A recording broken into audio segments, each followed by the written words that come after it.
সূরাতুল ফাতিহা 30 পারা কোরআনের মধ্যে সর্বপ্রথম পরিপূর্ণ সূরা হিসাবে এই সূরাই নাজিল করা হয়। এর আগে কমপ্লিট পরিপূর্ণ সূরা হিসাবে আর নাজিল করা হয়নি, এই সূরাই প্রথম।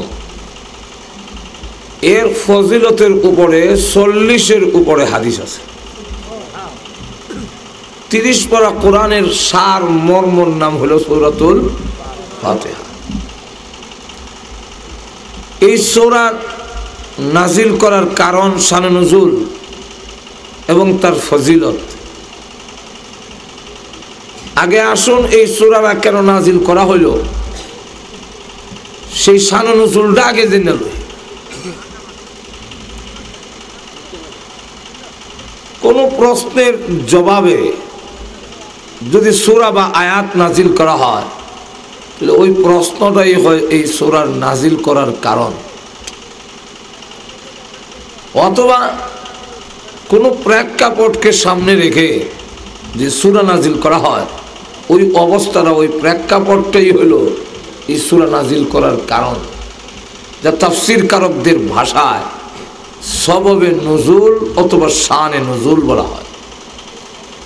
সববে নুজুল মানে নাজিল করার কারণ, শানে নুজুল যে এই সূরা নাজিল করার অবস্থান। এই সূরাটা নাজিল করার যে প্রেক্ষাপট এটা হলো যে আল্লাহর নবী বিশ্ব নবী রাহমাতুল লিল আলামিনের কাছে 40 বছর একদিন অতিবাহিত হওয়ার পরে জবলে নূরের হেরা নামক গর্তের মধ্যে সর্বপ্রথম ওহী নাজিল হয়। ওই সময় 5 আয়াত জিবরাইল আলাইহিস সালাতু ওয়াস সালাম সূরাতুল আলাকের শোনায় দিয়ে যে চলে গেলেন। এরপরে আর কোন সূরা বা আয়াত নাজিল হচ্ছে না। আর রাসূলের কোরআন শরীফের মধ্যে এমন আকর্ষণ যে বিশ্বনবী রাহমাতুল লিল আলামিনও কোরআন 5 আয়াত পড়ে যেমন একটা মজা লাগে সে আরো যেমন কিছু নাজিল হইতো, কিন্তু আল্লাহর নবী বিশ্বনবী রাহমাতুল লিল আলামিন দেখেন আসমান আর জমিনের মাঝখানে নূরের মিম্বরে বসে একজন লোক রসুলকে আহ্বান করে, কিন্তু কিছু কয় না। আর রসুলের ডাক শুনে কিছু ভয় হয়ে যায়। নূরের মিম্বরে আসমান আর জমিনের মাঝখানে বৈশা যদি আপনাকে ডাক দেয়, আমরা তো জুতা মোজা ফালাইয়া দৌড় দিই, যেরকম ঠিক না? আল্লাহ নবী বিশ্ব নবী রাহমাতুল লিল আলামিন কার কাছে বলবেন? তার সহধর্মিণী হযরত খাদিজাতুল কুবরা রাদিয়াল্লাহু আনহা, ওনার কাছে বললেন, খাদিজা আসলে আমার পিছনে জানি কি একটা লেগে গেছে, আসমান আর জমিনের মাঝখানে বসে আমাকে ইয়া মুহাম্মদ কইয়া ডাকে। খাদিজাতুল কুবরা রাদিয়াল্লাহু আনহা তিনি নিজেও শিক্ষিতা মহিলা ছিলেন। ওই যুগে মহিলার মধ্যে শিক্ষিত হওয়া সংখ্যা খুব কমই ছিল। খাদিজাতুল কুবরা রাদিয়াল্লাহু আনহা বলেন, ওগো আল্লাহর নবী, চলুন যাই, তাওরাত কিতাবের একজন বড় আলেম, তার নাম হলো ওয়ারকা ইবনে নওফল। তাওরাত কিতাব ছিল ইব্রানি ভাষা, যাকে হিব্রু বলা হয় বলে। সেই হিব্রু ভাষাকে আরবিতে তিনি ট্রান্সলেট করতেন, আরবি ভাষায় রূপান্তরিত করতেন। উনার নাম হলো ওয়ারকা ইবনে নওফল। উনার কাছে যাওয়ার পরে তিনি বললেন যে আপনাকে যখন আহ্বান করে ডাকে, আমার মনে হয় কিছু বলতে চায়, আপনি ভয় না পেয়ে জিজ্ঞাসা করেন কেন ডাক। আমার মনে হয় আল্লাহর রহমতের কোনো ফেরেশতা হবে। পরবর্তীতে আবার যখন দেখেন আসমান আর জমিনের মাঝখানে নূরের মিম্বরে বসে ডাক দেয়, ইয়া মুহাম্মদ, আল্লাহর রসুল বলেন, খালি ইয়া মুহাম্মদ কইয়া ডাকো, কিচ্ছু কইতারো না। এমনি জিবরাইল বলেন, ওগো নবী, আপনি কি ভয় পেয়ে গেছেন? আমি জিবরাইল আলাইহিস সালাম। আল্লাহ রাব্বুল আলামিন বলছেন আসমান আর জমিনের মাঝখানে নূরের মিম্বরে বসে আপনাকে একটি কমপ্লিট পরিপূর্ণ সূরা তেলাওয়াত করে শোনানোর জন্য, যার নাজিল করার অবস্থাটাই যেন বোঝা যায় যে এই সূরাটা কত গুরুত্বপূর্ণ, যে এই সূরা এইভাবে আপনাকে শোনাবো, এমন একটি সূরা আপনাকে তেলাওয়াত করে শোনাবো যার সমকক্ষ সূরা না তাওরাত কিতাবে আছে, না ইনজিলে আছে, না জবুরে আছে, না কোরআনে আছে। সবচেয়ে শ্রেষ্ঠ একখান সূরা সূরাতুল ফাতিহা তেলাওয়াত করে শোনাবো। আল্লাহ নবী বিশ্ব নবী রাহমাতুল লিল আলামিনকে তখন এই সূরাতুল ফাতিহা তেলাওয়াত করে শোনাইলেন। এই সূরার ফজিলত এত, কেউ যদি একবার সূরাতুল ফাতিহা তেলাওয়াত করে সে যেন আসমানি সকল কিতাব তেলাওয়াত করে। এই সূরাকে 3 ভাগে ভাগ করা হয়েছে। এক হাদিসে কুদসির মধ্যে আসছে যে 2 ভাগে ভাগ করা হয়েছে, বান্দা এবং আল্লাহর মধ্যে। আর কেউ কেউ বলেন যে 3 ভাগ। এক ভাগে আল্লাহর গুণকীর্তন তুলে ধরা হয়েছে, আরেক ভাগে বান্দার পরিচয় তুলে ধরা হয়েছে, আর আরেক অংশের মধ্যে বান্দার চাহিদা পেশ করা হয়েছে। এই সূরার মধ্যে যখন বান্দা সূরাতুল ফাতিহা তেলাওয়াত করে তখন সে আল্লাহর সাথে কথাবার্তা শুরু করে দেয়। হাদিসে কুদসির মধ্যে আসছে সূরাতুল ফাতিহা যখন তেলাওয়াত করে আল্লাহ তার বান্দার কথার সাথে জবাব দেয়। আলহামদুলিল্লাহি রাব্বিল আলামিন। আল্লাহ তার জবাবে বলেন হামিদানি আব্দি। তখন বান্দা আর আল্লাহর মাঝে কোনো হিজাব, কোনো পার্টিশন থাকে না। আপনারা বলতে পারেন হুজুর আমরা তো জীবনও শুনলাম না। আমরা না শোনার কারণ হইল আমাদের কান আর কলব গুনার ময়লায় পরিপূর্ণ, যার ফলে আল্লাহর জবাব আমরা শুনি না। কিন্তু এমন অনেক আল্লাহর বান্দা পৃথিবীর থেকে অতিবাহিত হয়েছেন যারা সূরাতুল ফাতিহা তেলাওয়াতের সময় আল্লাহ যে জবাব দেন সেই জবাব নিজ কানে শুনেছেন। যেমন এক আল্লাহর ওলি বিছনার থেকে উঠতে পারে না, বাথরুমে যাওয়ার মতো শক্তি তার নাই, উঠে বসে খাইতেও পারে না, বয়ে থাকতে পারে না, ধরে রাউন্ড লাগে। কিন্তু কোন রকমের নামাজও দাঁড় করাই দিতে পারলে আর ঘন্টার ঘন্টা কোনো অসুবিধা হয় না। খাদেম জিজ্ঞাসা করে হুজুর বাথরুমে নিজে নিজে যেতে পারেন না, ওইটা বৈশা খাইতেও পারেন না, কিন্তু নামাজে দাঁড় করে দিলে আপনার 2 ঘন্টা থাকলেও অসুবিধা হয় না, তখন পারেন কেমনে? কইরা আল্লাহর রহমত। খাদেমে জিজ্ঞাসা রহমত কি খালি নামাজের সময় হয়, খাওয়ানোর সময় তারে না? আসল রহস্য কি হুজুর আমার কাছে একটু বলেন। তোমার কাছে বলা যাবে না, না বললে আমিও আর বাথরুমও নিতাম না। আল্লাহর ওলি বলেন কারো কাছে প্রকাশ করবে না। আমি যখন নামাজে দাঁড়াই আর সূরাতুল ফাতিহা তেলাওয়াত করি, আলহামদুলিল্লাহি রাব্বিল আলামিন যখন শুরু করি, আমার আল্লাহ যে জবাব দেন হামিদানি আব্দি, ওই শব্দ তখন আমি নিজ কানে শুনি।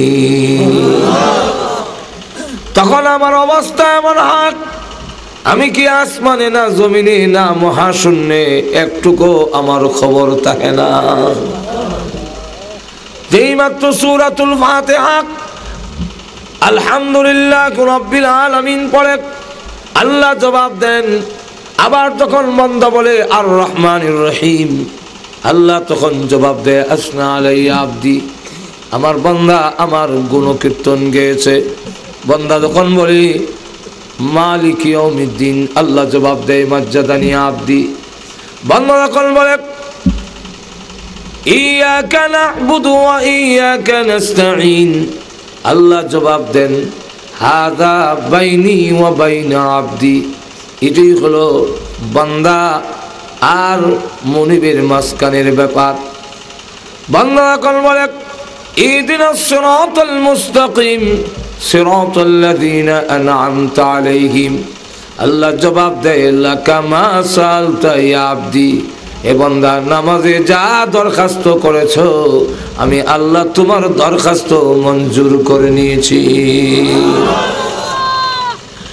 আরেক হাদিসে কুদসির মধ্যে আসছে বান্দা যখন বলে আলহামদু, সমস্ত প্রশংসা, এমনি আল্লাহ জিজ্ঞাসা করেন লিমানিল হামদু, কার প্রশংসা তুমি করো? আল্লাহ খুব ভালো করে জানেন কার প্রশংসা করবে, কিন্তু এরপরও আল্লাহ জিজ্ঞাসা করেন লিমানিল হাম, কার প্রশংসা?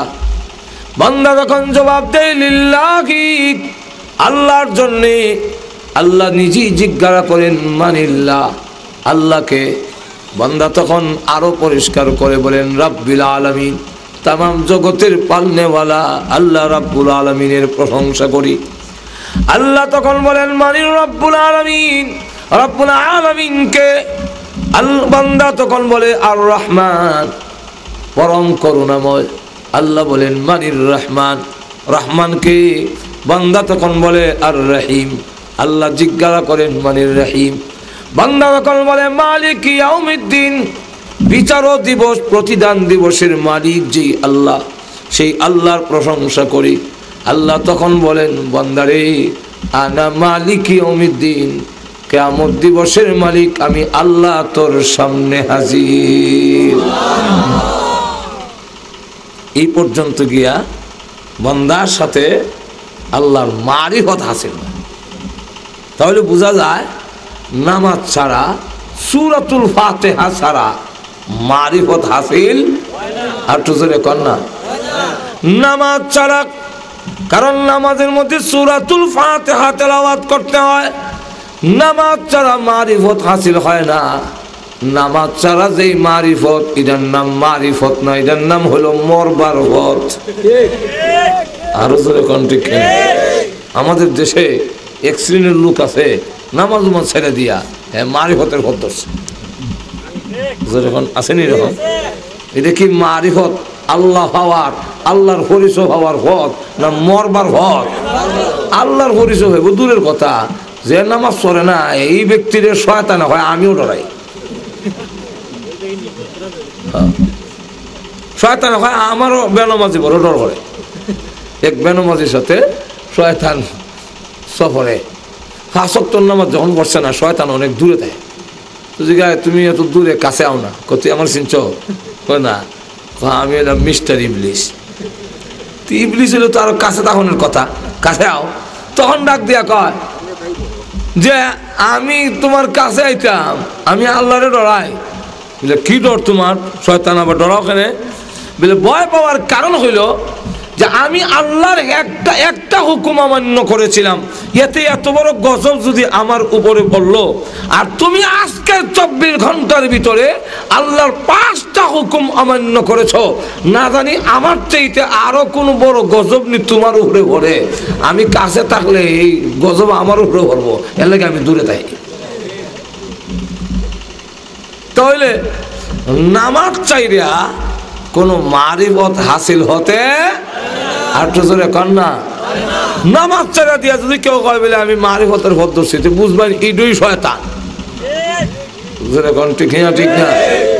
যাই হোক, যেই মাত্র আল্লাহ বলেন আনা মালিক ইয়াউমিদ্দিন, বান্দার যখন মারিফতের স্তরে চলে গেল, মারিফত মানে আল্লাহর পরিচয় পাওয়া, মারিফত যখন হাসিল হইল, এমনি বান্দা বলেন তার কথার ধরন পরিবর্তন করে ফেলে।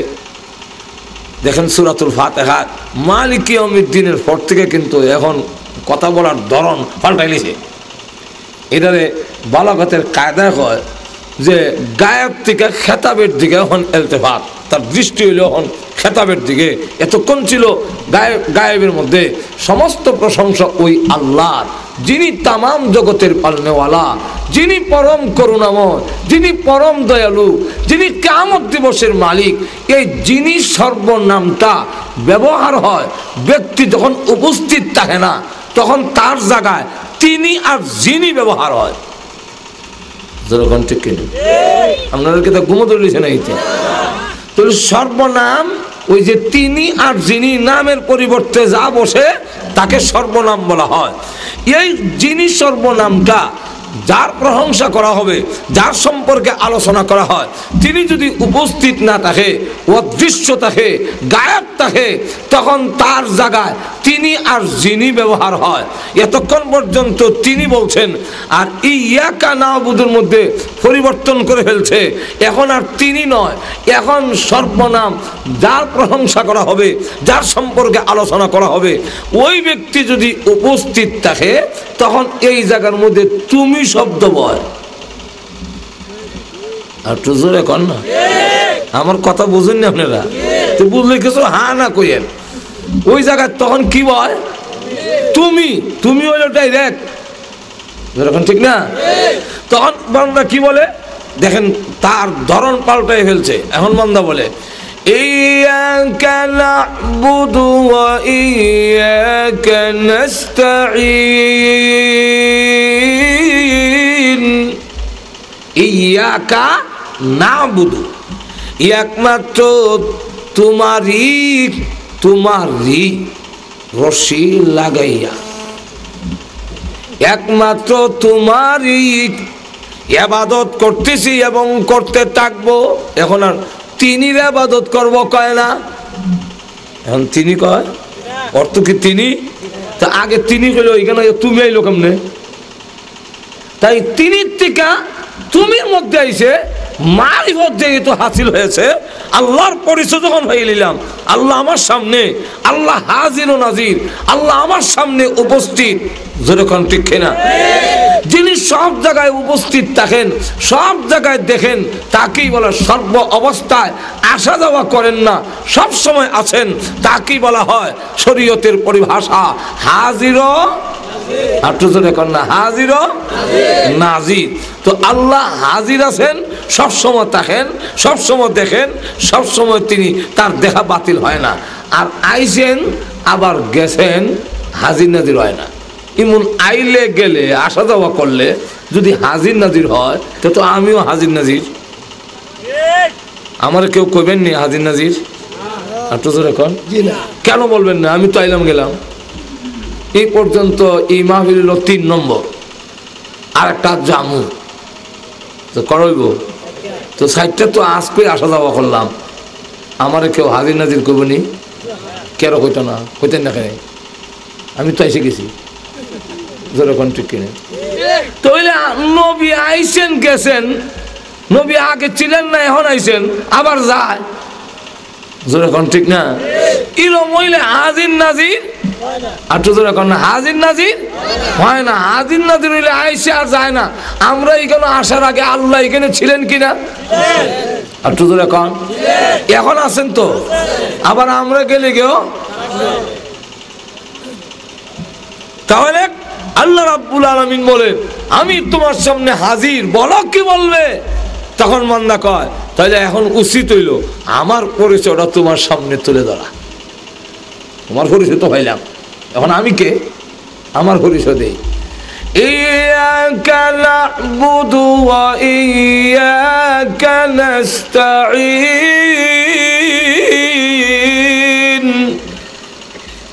আমার পরিচয় হইল একমাত্র তোমারই ইবাদত করতেছি এবং করতে থাকবো। এই নাবুদুর মধ্যে বান্দা তার পরিচয় দিয়ে ফেলছে। কি পরিচয়? যে আমি তোমার ইবাদত করব। যে ইবাদত যে করে তার নাম গুলাম, আর যার করে তার নাম মনিব। যখন কি মনিব। তো নাবুদু ইবাদত করব, করতেছি এবং করতে থাকবো। আল্লাহ একমাত্র তোমারই ইবাদত, তোমারই গোলামি করতেছি এবং করতে থাকবো। ওয়াদায় আবদ্ধ হয়ে গেলাম এবং গোলামির জন্য উচিত যা কিছু লাগে একমাত্র মনিবের কাছে চাওয়া, আর কাছে কারো কাছে চাওয়া নয়। তাই আমি ওয়াদায় আবদ্ধ হইতেছি। ওয়া ইয়াকা নাস্তাঈন, একমাত্র তোমারই কাছে সাহায্য চাইতেছি এবং চাইতে থাকবো, আর কারো কাছে চাইব না। আল্লাহ রাব্বুল আলামিন ডাক দিয়া বলেন, রে বান্দা, মনিবের জন্য উচিত গোলামের যা লাগে তা দেওয়া। তাই আমি আল্লাহ জিজ্ঞাসা করতে চাই, মা তাস্তাইনু, তুমি কি সাহায্য চাও? বান্দা তখন ডাক দিয়ে বলে, সুযোগ যখন দিয়েছো কি চাও? আমি চাওয়া তোমার সামনে তুলে ধরলাম, ইহদিনাস সিরাতাল মুস্তাকিম। আল্লাহ, আমাকে জান্নাতে কোন পথে যাওয়া যাবে সেই পথটি আমাকে দেখায়া দাও। জান্নাতের পথ দেখাও। ইহদিনাস সিরাতাল মুস্তাকিম। সিরাতাল মুস্তাকিম মানে সহজ সরল সিধা রাস্তা। সিরাত আরবিতে কিন্তু রাস্তার সিরাত বলা না, আরবিতে রাস্তার তারিখ বলে। আবার সিরাতের এই সিফত আল্লাহ বয়ান করে দিয়েছেন, সিরাত মুস্তাকিম। মুস্তাকিম হলো সিরাতের সিফত। এখন কেমন রাস্তা? যেটা মুস্তাকিম, যে সোজা সরল পথ। তো সোজা সরল পথ যদি হয়, যে রাস্তা সিজা, তাহলে আমরা মৌলভীবাজার থেকে ঢাকার রাস্তা, এটা সিরাতে মুস্তাকিম। এই জন্য আল্লামা ইদ্রিস কান্দহলভী রাহমাতুল্লাহ আলাইহি বলেন, সিরাতে মুস্তাকিম হওয়ার জন্য 5টা জিনিস লাগে। এই 5টা না হইলে সিরাতে মুস্তাকিম হবে না। এমন রাস্তা হইতে হবে যেটা প্রশস্ত, এমন রাস্তা হইতে হবে যেটা মাঝখানে গিয়ে শেষ হইছে না, শ্রীমঙ্গল গিয়ে আর একটা দূরে লাগছে, এরকম নয়, এক রাস্তায় যেমন লাগবো। এই রাস্তার নাম হলো সিরাতে মুস্তাকিম। আল্লাহ রাব্বুল আলামিনের কাছে বলেন, আল্লাহ, সিরাতে মুস্তাকিমের অনেক ব্যাখ্যা, এর একটা ব্যাখ্যা হলো ওই রাস্তার নাম সিরাতে মুস্তাকিম যে রাস্তাটা শুরু হয়েছে পৃথিবীর থেকে, অনেক প্রশস্ত রাস্তা, লক্ষ কোটি মানুষ পরিচালিত হইল, রাস্তার কোনো অসুবিধা হইতো না, এবং যে রাস্তা মাঝখানে গিয়ে শেষ হইছে না, কবরে গিয়ে শেষ না, হাসর মাঠে গিয়ে শেষ না, একবারে জান্নাতে গিয়ে শেষ হইছে, যে রাস্তাটা চললে জান্নাতের ভিতরে পৌঁছা যাবে। আল্লাহ, সেই সিরাতে মুস্তাকিম জান্নাতে যাওয়ার রাস্তাটা তুমি আমাকে দেখাইয়া দাও। আল্লাহ তখন ডাক দিয়া বলেন, লাকা মা সাআলতা ইয়া আবদি, হে বান্দা, আমি তোমার দরখাস্ত মঞ্জুর করলাম। অর্থাৎ নামাজের সালাম পিরানোর সাথে রাতেই এই দরখাস্ত মঞ্জুর হয়ে গেল। 5 ওয়াক্তের নামাজ যদি সঠিকভাবে আদায় করে, আর তুমি যে ওয়াদা করেছো 2টা ওয়াদা, ইয়াকা নাবুদু, আল্লাহ রাব্বুল আলামিনের ইবাদত গোলামি করবে, কারো গোলামি করবে না, আর কারো কাছে কিছু সাহায্য চাবে না। এই 2টা শর্তের উপরে যদি ঠিক থাকতে পারো, আমি আল্লাহ ওয়াদা দিলাম তোমাকে জান্নাতে পৌঁছাবার অঙ্গীকারও আমি আল্লাহ গ্রহণ করে নিলাম।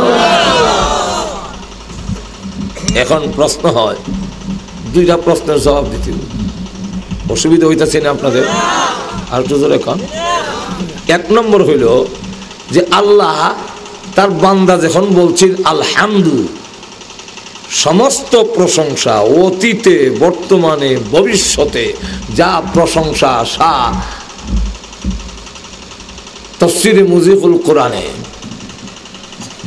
শাহ আব্দুল কাদের রাহমাতুল্লাহ আলাইহি লেখেন, এখানে আলহামদু দিয়ে হইল অতীতে যা প্রশংসা হয়েছে, বর্তমানে যা হচ্ছে, ভবিষ্যতে যা প্রশংসা হবে, সব।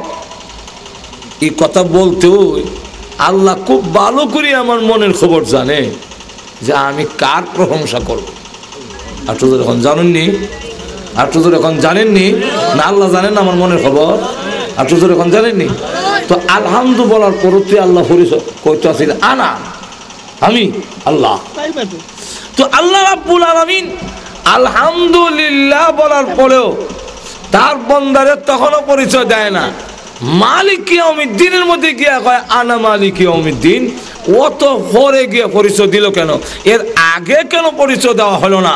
এটার জবাব লেখছেন, এর কারণ হইল, এর কারণটা হইল, এটা বুঝতে হইলে একটা এক্সাম্পল বুঝতে হবে, তো এই বোঝাটা খুব সহজ হয়ে যাবে। কইতাম নি, মা তার রুমের লাইটটা অফ করে শুয়ে রয়েছে, আর তার ছেলে কালু পাশের রুমের সাথে দাদার সাথে গল্প করতাম। হঠাৎ করে আবার মার কাছে আইবের লেগে মনে হয়েছে, দৌড় যাইছে রুম, আয় দেখে অন্ধকার, মা দেখা যায় না। আরো আলোর থেকে অন্ধকার আইলে বেশি অন্ধকার লাগে, কিছু দেখা যায় না। এমনি সে ডাক দেখা, আম্মু আম্মু বলতেই মা কি বুঝছে না এই ডাকটা কার? আর একটু জোরে বলেন। মা এই সময় হয় কে রে? হ্যাঁ পরিচয় দেয়, আমি কালু। মা কয় তখনও কি মা চিনছে না তার কালু রে? আর একটু জোরে কন। কালুকে এমন সময় কয় আমি লালুর ছেলে, বাপের নাম কইছে। তখনও কি মা চিনছে না এটাকে? এমন সময় কয় কালুকে, লালুকে। হ্যাঁ কয় আমি ডাক দিলাম আম্মু ছিল না, কালু কইলাম ছিল না, বাপের নামও কইলাম ছিল না। এমনি সে হয় আর তো পরিচয় দেওয়ানের কোনো পথ আমার নাই। অসহায় হইয়া কান্না দেয়। হ্যাঁ এমনি মার দয়া মায়া বাড়ে না কমে? আর টুতুরে কন। দৌড় দেয়া গিয়া টান দিয়া হেরে কুলো লইয়া আদর কইরা সুমা দিয়া মায়া দিয়া উঙ্গা দিয়া এরপরে মা কয় এই যে আমি তোমার আম্মু, আনা আমি। এমন সময় কালো কয় তাহলে আমি যে সময় আম্মু ডাক দিছিলাম আপনি পরিচয় দিলেন না? কেন কালু কইলাম পরিচয় দিলেন না, লালু কইলাম তখনও পরিচয় দিলেন না। মা তখন ডাক দিয়া কয় আমি যদি প্রথমেই পরিচয় দিলাইতাম তাহলে তুমি আমার কুলে উঠতে পারতে না, আদর উঙ্গা সুমা মাইয়া এগুলোর থেকে তুমি বঞ্চিত হইতে। আম্মু এই ছিলেছ না ওইখানে কুমা না দূরে শেষ, মায়া হইতো না। আমি তোমাকে আমার কুলে উঠাবার জন্যে, আমার স্নেহ মমতা মায়া দেওয়ার জন্যে এই অভিমান করছিলাম। এই অভিনয়টা করার কারণ হইল তোকে আমার মায়া বাড়াইয়া দেওয়ার জন্যে, আমার কুলো উঠাবার জন্যে, আদর মায়া দেওয়ার জন্যে আমি টান দিয়ে কুলো উঠাইলাম, মায়াও দিলাম, সুমাও দিলাম, হুঙ্গাও দিলাম, সব কিছু দিলাম। ঠিক তেমনি ভাবে আল্লাহ বলেন বান্দার প্রতি আমার মায়া, আমার স্নেহ, আমার দয়া বাড়াবার জন্যে প্রথমে পরিচয় না দিয়া তার জবান দিয়ে আমার সিফতগুলো যখন উচ্চারণ করাচ্ছি তখন দেখা যায় হ্যাঁ কয় আলহামদুলিল্লাহ, আরো কয় রাব্বিল আলামিন, আর রহমান, আর রহিম, মালিক ইয়াউমিদ্দিন। এইভাবে কোয়াইয়া আমার দয়া মায়া তার লাগা বাড়াইয়া যখন মালিক ইয়াউমিদ্দিন পর্যন্ত যায় তখন আমার দয়া মায়া চূড়ান্ত পর্যায়ে যায়, তখন আমি তাকে টান দিয়া আমার রহমতের কোলে উঠাইয়া তোমাকে পরিচয় দান করি। এখন আসুন বান্দা আবার কইল ইহদিনাস সিরাতাল মুস্তাকিম, অথচ আল্লাহ বললেন তুমি কি সাহায্য চাও বলো। বান্দা কিন্তু এই সময় বহু জিনিস চাওয়ার সুযোগ আছে। যে সময় হয়তো আল্লাহ লন্ডন যাওয়ার বহু আকাঙ্ক্ষা, লন্ডন যাওয়ার ব্যবস্থা করে দেয়। আল্লাহ যাওয়ার ব্যবস্থা করে দেওয়ার মতো ক্ষমতা আসেনি? আর টুজুরে কান। অথবা যদি বলতো আল্লাহ বিয়ে করছি না, সুন্দরী এক বউ আমারে তুমি হওয়াই দাও, দেওয়ার মতো ক্ষমতা আসেনি? আর টুজুরে কান। আল্লাহ 5 কোটি টাকা আমাকে দিয়ে দাও, তাহলে 5 কোটি টাকা দেওয়ার মতো ক্ষমতা আল্লাহর আসেনি? তো টাকাও চাইল না, বউও চাইল না, লন্ডন যাওয়ার সুবিধাও চাইল না, না চাইয়া সিরাতে মুস্তাকিম চাইল কেন? এটাও বুঝতে হইলে আর একটা এক্সাম্পল বুঝতে হবে। এটা হইল একবার আপনাদের এলাকার একজন লোক, তার বাড়িও আছে, মার্কেটও আছে, জায়গা জমিন যথেষ্ট আছে, ছেলেরে বিয়েও করেছে এক সুন্দরী দেখা। কিন্তু দেখা গেল এর পরেও এই ছেলে বিদেশ যাবে লেগে, সৌদি আরব যাবে লেগে পাগল হয়েছে। বাবা কয় আমার জায়গা জমিন আছে, টাকা আছে, আছে, দোকান আছে, তুই সৌদি আরব যাবি কেন? না হ্যাঁ এমন পাগল হয়েছে, না দিলে টাকার তলে করে আমি জান দিলাম। শেষে কয় ঠিক আছে যা, দিছে ব্যবস্থা করে। হ্যাঁ বিষয় লাগাইছে রিয়াদ, সৌদি আরবের রাজধানী, আর চক্কর লাগাই গিয়ে মক্কায়। রিয়াদ বিষয় লাগাই মক্কাত গিয়ে ঘুরে পুলিশে ধরিল, পুলিশে ধরিলে গেছে জেল, 2 বছর জেল কাটছে।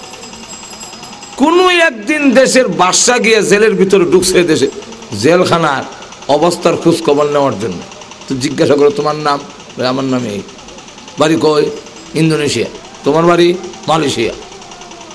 এর কাছে গিয়া তোমার বাড়ি? আমার বাড়ি বাংলাদেশ। তোমার নাম? আমার নাম সবির আলী। তোমার বাবার নাম? দবির আলী। দবির আলীর ছেলে সবির আলী আমার জেলের ভিতরে কেমনে বাংলাদেশের বেলা? আমি রিয়াদের বিষয় লাগাই ইসলাম, কেন মক্কায় ঘুরলাম, এই জন্যে আমাকে এখানে নিয়ে এসেছে জেলখানায়।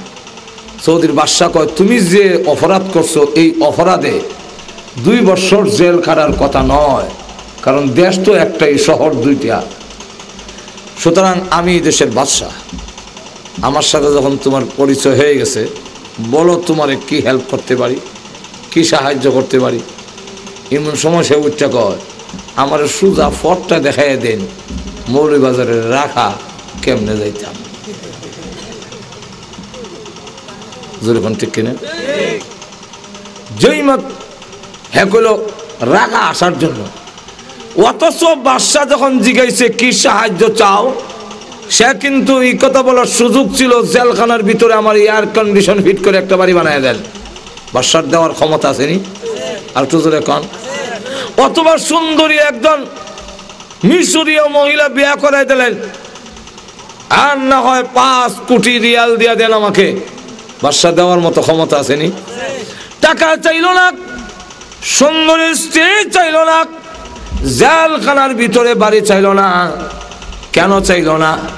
যে আমার বাবার বাড়িতে জায়গা জমিন আছে, দোকান আছে, ঘর আছে, বউ আছে। আপনার এই জেলখানার ভিতরে বন্দি জিন্দিগির ভিতরে আমার ওইগুলা দরকার নাই। বাড়িতে গেলে আমি মুক্ত জিন্দিগি পাবো, স্বাধীন জিন্দিগি পাবো। সুতরাং সেখানে যাওয়ার সুযোগ আমাকে দিয়ে দিন। ঠিক তেমনি ভাবে বান্দা কেন জান্নাতে যাওয়ার জন্য সুযোগ চাইল? আল্লাহ, আমার আসল বাবার বাড়ি হলো জান্নাতে, জান্নাত থেকে দুনিয়াতে এসেছি। ও খুদা, এই দুনিয়ার জেলখানার ভিতরে আল্লাহর নবী বিশ্ব নবী রাহমাতুল লিল আলামিন বলেছেন, আর দুনিয়া সিজনুল মুমিন, এই দুনিয়াটা মুমিনের জন্য জেলখানা। জেলখানার জিন্দেগিতে আমি কিছু চাই না।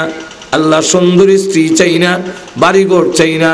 জান্নাতের ভিতরে হুর ও গিলমান আমার জন্য অপেক্ষায় আছে, সেখানে বালাখানা আছে। সেই জান্নাতের ভিতরে গেলে পরে স্বাধীন জিন্দেগি পাওয়া যাবে, আর কোনো নিষেধ থাকবে না। দুনিয়াতে দেখা যায় ইটা খাইও না, ওইটা খাইও, ইরাত দৈর না, ইরাত দৈর, এমন কিছু নিষেধাজ্ঞা আসেনি না নাই? আরো জোরে কন। মুমিনের জন্য এই পৃথিবীটা জেলখানার মতো। জেলখানার ভিতরে থেকে থেকেই আল্লাহ এটা নিষিদ্ধ, ওইটা নিষিদ্ধ। আর বেহেশতের ভিতরে আর কোনো নিষিদ্ধ নাই। যা ইচ্ছা তা খাও, যেখানে মনে চায় সেখানে যাও। তোমাকে সেই স্বাধীনতা দেওয়া হলো, মুক্ত জিন্দিগি দেওয়া হবে। আর আমাকে আল্লাহ তাই তোমার দরবারে আমার দরখাস্ত, মেহেরবানি করে জান্নাত পর্যন্ত পৌঁছার রাস্তাটা দেখায়া দাও। তাহলে এখন চিন্তা করেন, সূরাতুল ফাতিহা এমন এক সূরা, যেই সূরা তেলাওয়াতের মাধ্যমে আল্লাহর সাথে সম্পর্ক স্থাপিত হয়। এজন্য আসুন সূরাতুল ফাতিহা শানুল যদি বলতে, তার যদি শান মর্যাদা, তার ফজিলত বয়ান করতে হয়, সারা রাত বয়ান করলেও শেষ করা সম্ভব নয়। আল্লাহর নবী বিশ্ব নবী রাহমাতুল লিল আলামিন বলেছেন, এই সূরা এমন একটি সূরা, যেই সূরা সকল রোগের ঔষধ তার ভিতরে আছে। সূরাতুল ফাতিহা, এই জন্য তার একটি নাম সূরাতুশ শিফা। তাফসীরের কিতাবে উল্লেখ করেছেন, কোন তাফসীরে বলেছেন যে এই সূরার নাম 14টার উপরে আছে। কোন তাফসীরের কিতাবে উল্লেখ করেছেন যে এই সূরার নাম 22টার উপরে আছে। এত নাম, এতগুলো নাম, এই যে বেশি নাম, এটাও সূরার একটা ফজিলত। যদি কোনো লোকের নাম বেশি দেখায় বলে উনি হাফিজ সাহেব, হ্যাঁ মৌলানা সাহেব, আবার মাস্টার সাহেব, আবার তিনি উকিল সাহেব, যত না সিফত বাড়তাছে অত তার ফজিলত আর বাড়তাছে না বাড়তাছে না। আমাদের দেশে অনেকের সময় এগুলো বুঝে না। আমি এক ডাক্তারের কাছে গেলাম, তো যাওয়ার পরে ডাক্তারের আমার জিজ্ঞাসা করলে, হুজুর মাইন্ড করবেন না, কি আপনি মৌলানাতে আর হাফেজ দেখছেন কেন? আর হাফেজ যদি লেখেন তার মৌলানা লেখলেন কেন? এই জায়গা লম্বা হয়ে লাভ কি? সে মনে করতেছে মৌলানা হাফেজ কতই, যখন ঠিক না ঠিক নেই। আসলে কি হাফেজ মৌলানা কত? মৌলানা হাফেজ হয়, হাফেজ হলে মৌলানা হয়। এখন হাফেজ মৌলানা মাস্টার সাহেব, উকিল সাহেব, এইভাবে যত তার সিফত যত গুণ বাড়তেছে, এটা হলো তার ফজিলত, তার সম্মান। ঠিক তেমনি ভাবে সূরাতুল ফাতিহার যত নাম আছে, এত নাম আর কোন সূরার নাই। আর তো জোরে কন্যা আল্লাহর নবী বিশ্বনবী রাহমাতুল লিল আলামিন এই সূরার যতগুলো নাম বলেছেন হাদিস শরীফের মধ্যে, এর মধ্যে এক নাম হলো সূরাতুল ফাতিহা। এই নামটা আলেম ওলামা জান্নেওয়ালাদের কাছে এই নামটা বেশি পরিচিত, কিন্তু সাধারণ সর্বসাধারণের কাছে আলহামদু সূরা নামে বেশি পরিচিত। অথচ এই সূরার একটা নামও আলহামদু সূরা। কি নাম? আলহামদু সূরাতুল হাম এর একটা নাম আছে। তো ফাতিহা কেন রাখা হইলো? ফাতিহা অর্থ হলো আরম্ভ, উদ্ঘাটন, শুরু। এই সূরাতুল ফাতিহা দিয়া কোরআন শরীফ যেহেতু উদ্ঘাটন করা হয়েছে, আরম্ভ করা হয়েছে, শুরু হয়েছে, এই জন্য এই এক সূরার নাম হলো সূরাতুল সূরাতুল ফাতিহা।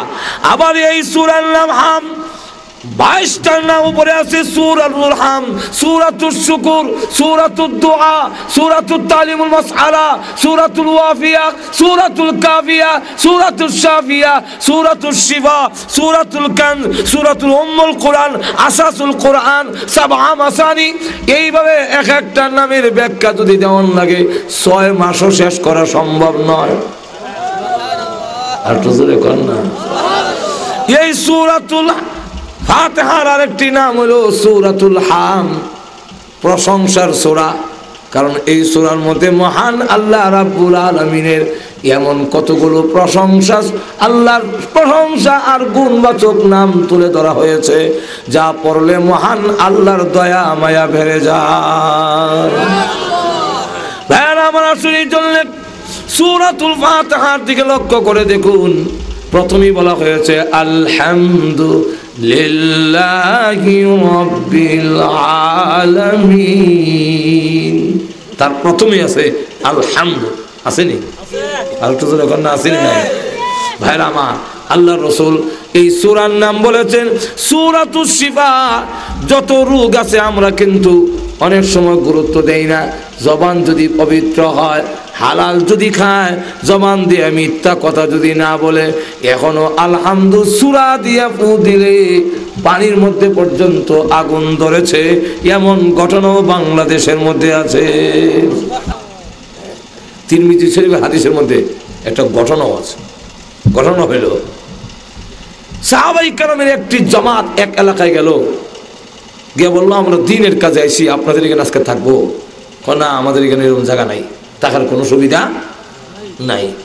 ঠিক আছে, তারা মাঠে গিয়া তাবু গাড়লেন। আল্লাহর কি মর্জি, ওই রাত্রেই এই গ্রামের এই মহল্লার মোড়ল সর্দার যে মাতাব্বর, তার দিছে সাবে কামড়। এখন তো বেড়া মরানো পড়ে 2 লাখ যাও, এখানে কয়েকজন হুজুররা যে আসছে তাদেরকে গিয়ে জিজ্ঞাসা করো। তো একজন এসে কয়, আপনাদের মধ্যে কি এমন কেউ আছেন যে সাপের বিষ নামাইতে পারেন? তো এই জমাতের যিনি আমির, উনি বলেন হ্যাঁ আমি পারি। বলে তাহলে একটু আসেন, একটু ফু দেন। বলে যেহেতু তোমরা আগে আমরা জায়গা দিছ না, এখন মাগনা যাইতাম না, কি দিবা এটা কো? আপনি কি চান?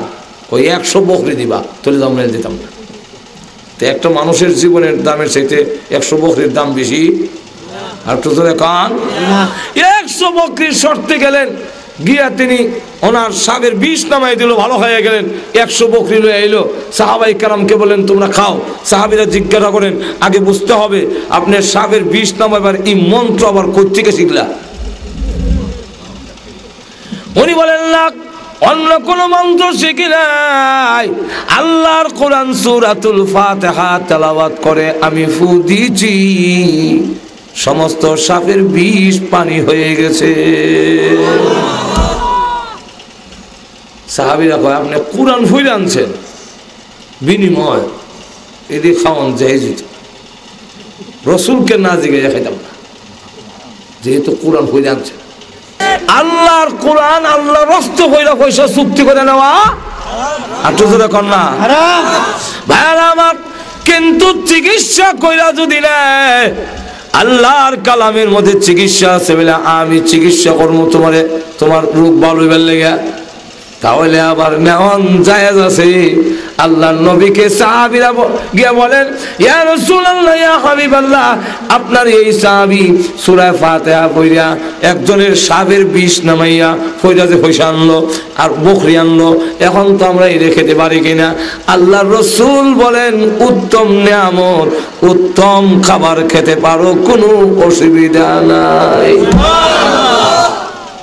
ভাইরা আমার আসুন, এই জন্য আল্লাহ রাসূল বলেছেন সূরাতুল ফাতিহা তার নাম সূরাতুল শিফা, এর নাম সূরাতুল সূরাতুল শিফা। এই সূরার নাম সূরাতুদ দুআ আছে, কারণ এর মধ্যে দোয়া আছে, ইহদিনাস সিরাতাল মুস্তাকিম, আল্লাহর কাছে চাহিদা তুলে ধরা হয়েছে। যেমন শ্রদ্ধাঞ্জলির মতো একজন মন্ত্রী মিনিস্টার এখানে আসলে দেখবেন প্রথমে কয় হে মহান অতিথি, আপনার আগমনে আমাদের মাটি নরম হয়ে গেছে, আলু বাতাস মুখরিত হয়ে গেছে। হে মহান অতিথি, আপনার খুব দানশীল, আপনি বড় স্নেহশীল, আপনার অবদান আমরা কখনো ভুলতে পারবো না। এরপরে কয় আমরা রাখা এলাকাবাসীর পক্ষ থেকে আপনাকে শ্রদ্ধাঞ্জলি জানাচ্ছি। এখন হইলো আমরা চাহিদা, আমরা এই এলাকার আর্সেনিক মুক্ত টেবল নাই, রাস্তা ভালো করে ফাঁকা নাই, স্কুল নাই, ঠিক না? সূরাতুল ফাতিহার মধ্যে বান্দা প্রথমে আল্লাহর গুণকীর্তন, আল্লাহ তুমি বড়, হ্যাঁ আল্লাহ তুমি রহমান, তুমি রহিম, তুমি মালিক ইয়াউমিদ্দিন, এটা কয়া কয়া আমরা গোলামের পক্ষ থেকে এই প্রশংসা তোমার। এখন আমরা বেহেশতে যাওয়ার পথ জানি না, ঠিক না? তার চাহিদা তুলে ধরা হয়েছে। এই কারণে এই সূরার নাম সূরাতুদ দুআও আছে, ঠিক না? আরো যেরকম ঠিক। এই সূরার নাম সূরায়ে উম্মুল কুরআন, কুরআনের মা। এর অর্থ হইলো 30 পারা কুরআনের ভিতরে যা আছে সূরাতুল ফাতিহার ভিতরে সংক্ষেপে আল্লাহ তা ঢুকায় দিয়েছে। সুবহানাল্লাহ। আসুন সামান্য কিছু আলোচনা করি, না অসুবিধা হইতেছে? আরো জোরে কান। আসুন সূরার দিকে যাই। সব নামের ব্যাখ্যা দিলাম না, দুই একটা নাম, 22টা সূরার নামের ব্যাখ্যা দিতে গেলে 22 ঘন্টা লাগবে। এখন আসুন কিছু সূরার ফাতিহার মধ্যে আমরা কি বলি, কেন আমাদের মন লাগে না? কারণ কি কই আমরা অনেক সময় বুঝি না। জোরে কোন ঠিক কিনা? না বুঝার কারণে অনেক সময় কিন্তু মন বসে না। সূরাতুল ফাতিহার মধ্যে আমি কি বলতেছি আমি যদি বুঝতে পারতাম এবং আল্লাহ যে জবাব দিছে সেটা যদি ভালো করে অনুধাবন করতে পারতাম, তাহলে সূরাতুল ফাতিহা পড়লে নামাজের মধ্যে এদিক সেদিক মন যাওয়ানোর কথা একটু জোরে কান্না। আমরা নামাজের নিয়ত বান্ধি বলি আলহামদুলিল্লাহি রাব্বিল আলামিন, আলহামদুলিল্লাহ।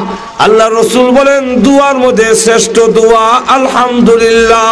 বান্দা যখন শুধু আলহামদুলিল্লাহ উচ্চারণ করে, আল্লাহ রাসূল এক হাদিসে বলেছেন যে আলহামদুলিল্লাহ সুবহানাল্লাহ কোন বান্দা যখন উচ্চারণ করে তাহলে তামলাউ মা বাইনাস সামাই ওয়াল আরদ, আল্লাহ রাসূল বলেন যে আসমান আর জমিনের মাঝখানের ফাঁক জায়গা সওয়াবে ভরপুর হয়ে যায়।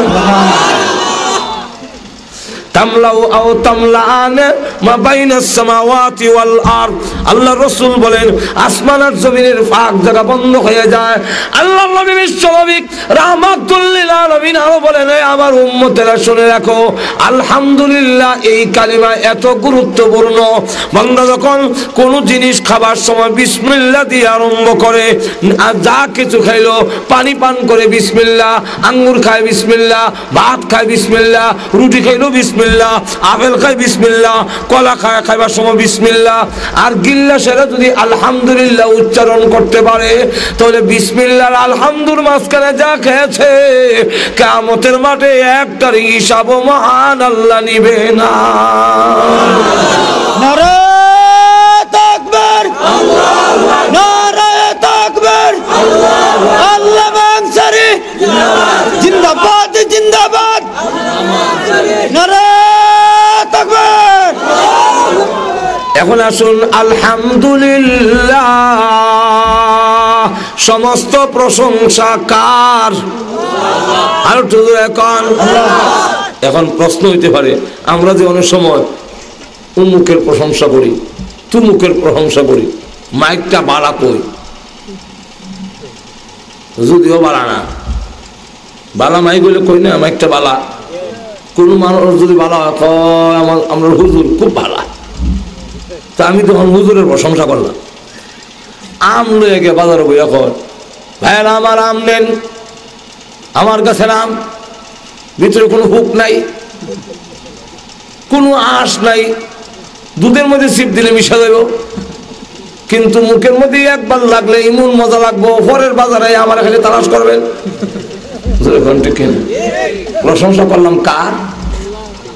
আমের দি, আমার প্রশংসা করছি না। অথচ আমি বলি যে সমস্ত প্রশংসা কার? আল্লাহ। আর তুই না কার? এমনি বলি সমস্ত প্রশংসা আল্লাহর। এখন দিয়ে আমের প্রশংসা করলাম বলে, হ্যাঁ প্রশংসা দুই রকম, একটা হইল ডাইরেক্ট আর একটা হইল ইনডাইরেক্ট।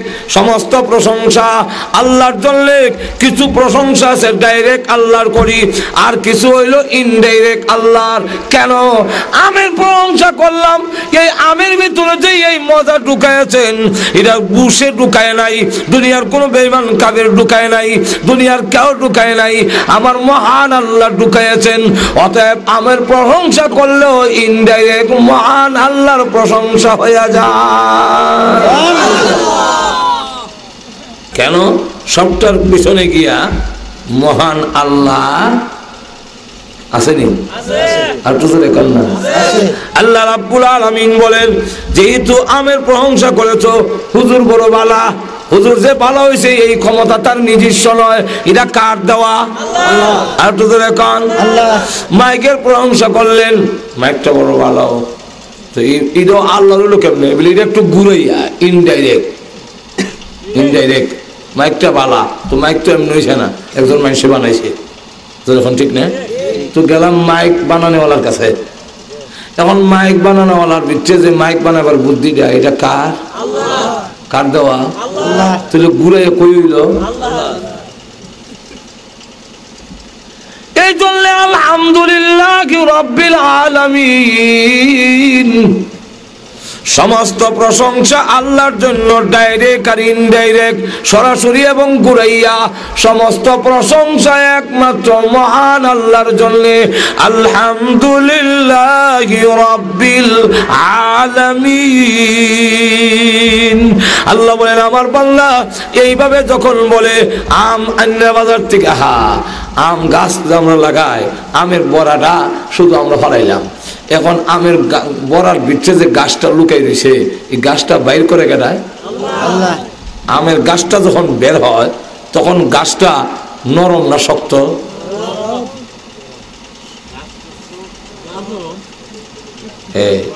দেখছেন নি? দুই দল হয়েছে তো, আমরা চেষ্টা করলাম দলাদলি, দল্লিন জল্লিন হল্লা দল্লা, এই দলাদলি কিন্তু না বুঝার কারণে হয়। আর তো এখন না, গাছটা যখন বের হয় তখন নরম, পরে না শক্ত, কিন্তু প্রথম নরম, আঘাত করলে ভেঙে যায়। আর আমের বড়ার কভারটা শক্ত।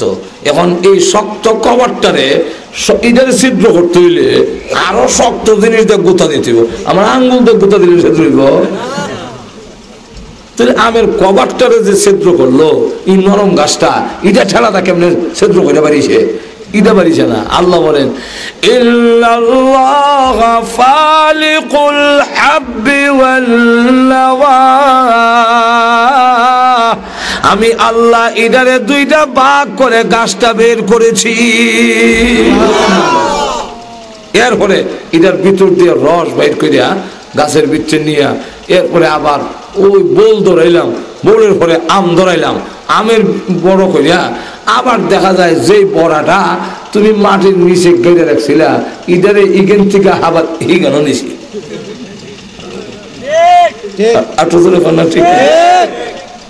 এরপরে তুমি আম বাজারে বিক্রি করলা অথবা খাইলা, আর বাজারে বিক্রি করিয়া এরপরে দেখা যায় ইলিশ মাছ কিনছে, ধনিয়া পাতা কাঁচামরিচ সব আনছে, আইনার ঘরে ইলিশ মাছ ভাজি করিয়া খাইলো। আল্লাহ সিটিয়ে ঘুমাই দিলে, হ্যাঁ হ্যাঁ রে বান্দা জেনে রাখ, জবাব দিতে হবে। আর তুমি গুলো সব বিক্রি করিয়া আম খাইছো, আবার আম বিক্রি করিয়া ইলিশ মাছ আনলা, ধনিয়া পাতা কাঁচামরিচ আনছো, যা আইনা খাইয়া তুই যদি নামাজে দাঁড়াইয়া এই কথা স্বীকার করে লাল আলহামদুলিল্লাহি রাব্বিল আলামিন। আল্লাহ এমনি ডাক দে বলে, ফেরেশতারা তোমরা সাক্ষী দেখো, আমার বান্দা যখন আমার প্রশংসা করে লইছে, স্বীকার যখন করে লইছে, যতগুলো নিয়ামত খাইছে একটার হিসাবও কিয়ামতের মাঠে আমি আল্লাহ আর নিব না। তো বান্দা বলেন আলহামদুলিল্লাহ, সমস্ত প্রশংসা আল্লাহর জন্য। তো আল্লাহকে আল্লাহ সিরন্দর খান্না আর তো ধরে খান্না আল্লাহ রাব্বুল আলামিন, আল্লাহ তার সত্তাগত নাম, আসল নাম হলো আল্লাহ। কি নাম?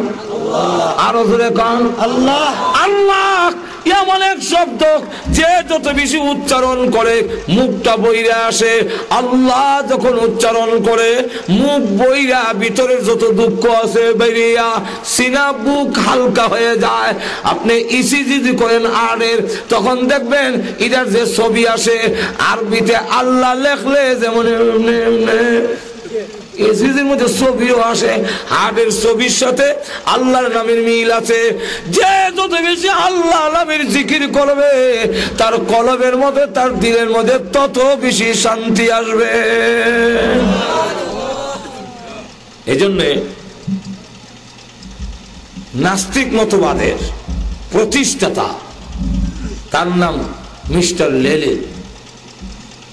সেই বলছিল দিয়ার গড ইজ নট, গড নাই, আল্লাহ নাই।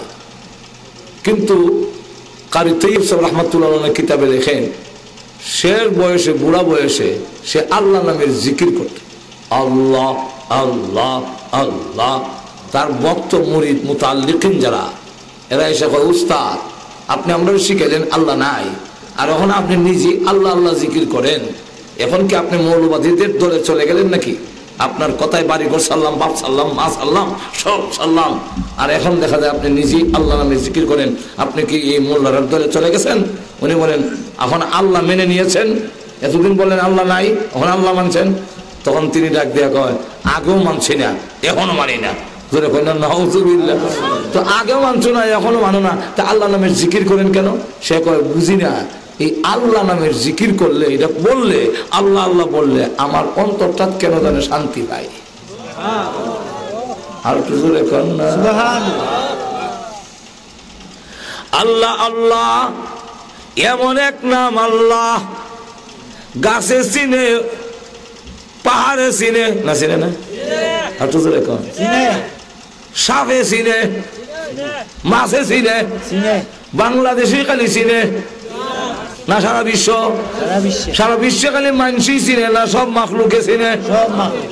আসমানও চিনেনি, ফাতালে চিনেনি, সব জায়গায় চিনে। এই জন্য আজাইবুল খালায়েক নামক কিতাবের মধ্যে লেখেন, আল্লাহর নবী রাস্তা দিয়া যান, এক ইহুদি সাপুরিয়ার সাথে দেখা। ইহুদি সাপুরিয়া জিজ্ঞাসা করে, মানান্তা আপনি কে? রাসূল বলেন আমি কে, আমার পরিচয় আমি দিয়া লাভ নাই, তোমার সাপটারে জিজ্ঞাসা করো, হ্যাঁ আমারে চিনে। আমার সাপ এত কথা বলতে পারে, আমার সাপে না বলতে তো আমি করব, তুমি জিজ্ঞাসা করো। এমনি সাপরে জিজ্ঞাসা করে, এই সাপ তুই কেউ নাকি চিনো? এটা যে ফেসাইয়া ঘুমে দিছে, এখন দেখে